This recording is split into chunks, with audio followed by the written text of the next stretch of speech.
చేసి meal maker చుక్కకూర curry చూపిస్తానండి. దానికి కావాల్సిన ఇంగ్రీడియంట్స్ మీల్ మేకర్ ఒక పావు కిలో తీసుకున్నానండి. ఆలుగడ్డ ఒక 2 చిన్న సైజు తీసుకున్నానండి. ఇవి వేడి నీళ్ళలో ఉడకబెట్టి కొంచెం వేయించుకున్నాను ఆయిల్లో. ఈ 2 ఇప్పుడు హోల్ గరం మసాలా తీసుకోవాలి. చుక్కకూర 2 సార్లు కడుక్కున్నాను. టమాటాలు ఒక 3 తీసుకున్నాను. ఆనియన్ ఒక చిన్న సైజు 3 తీసుకొని 3 పచ్చిమిరపకాయలు తీసుకున్నాను. పెరుగు 2 కప్పులు, పచ్చిమిర్చి 4. ఇప్పుడు తయారు చేసే విధానం అండి. ఈ చుక్కకూరని ఉడకబెట్టుకోవాలి. కొంచెం ఇది నల్లగుండి అనుకోగలరు. ఇది దాంట్లో అవి వేయించాను కదండి మీల్ మేకర్ అవి, సో అందుకే నల్లగా వేయండి. దీంట్లోనే టమాటాలు చుక్కకూర వేసి కొంచెం ఉడకనివ్వాలి. పచ్చిమిర్చి కూడా వేసేస్తాను.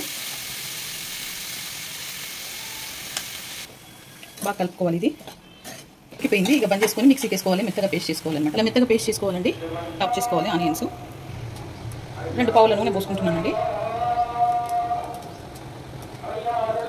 వేసుకుంటున్నాను. 1 స్పూను హోల్ గరం మసాలా, టీయనాకి, పచ్చిమిర్చి వేసేసుకొని బాగా కలుపుకోవాలి.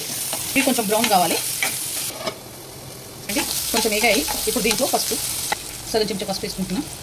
1 స్పూన్ అల్లం వెల్లిపాయ పేస్టు, 2 స్పూన్ల ఉప్పు వేసేసుకోవాలి. వేసేసుకొని బాగా కలుపుకోవాలి. కారం వేసుకోవాలి. 2 స్పూన్ల కారం వేసుకుంటున్నాను. గరం మసాలా సగం చెంచా, జీలకర్ర పొడి సగం చెంచా వేసుకొని కలుపుకోవాలి. నా దగ్గర ధనియాల పొడి లేదు, సో అందుకే నేను వేసుకుంటలేను. మీ దగ్గర ఉంటే మీరు వేసేసుకోండి ధనియాల పొడి. ఇప్పుడు పెరుగు వేసేసుకోవాలి. ఇప్పుడు ఈ పేస్ట్ వేసేసుకోవాలి. చుక్కకూర టమాటా పేస్టు బాగా కలుపుకోవాలి. ఇప్పుడు ఇవన్నీ వేసేసుకోవాలి.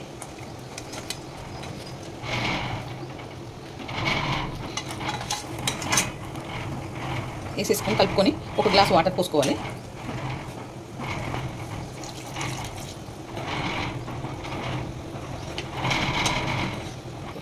ఇంకా మూత పెట్టేసుకోవాలండి ఒక 5 మినిట్స్. ఇప్పుడు కసూరి మేతి వేసుకోవాలి. ఒక స్పూన్ కసూరి మేతి ఇలా నంచుకొని ఇలా వేసుకోవాలి. కొత్తిమీర కూడా వేసేసుకోవాలి. ఒక కట్ట కొత్తిమీర వేసేసుకుంటున్నాను.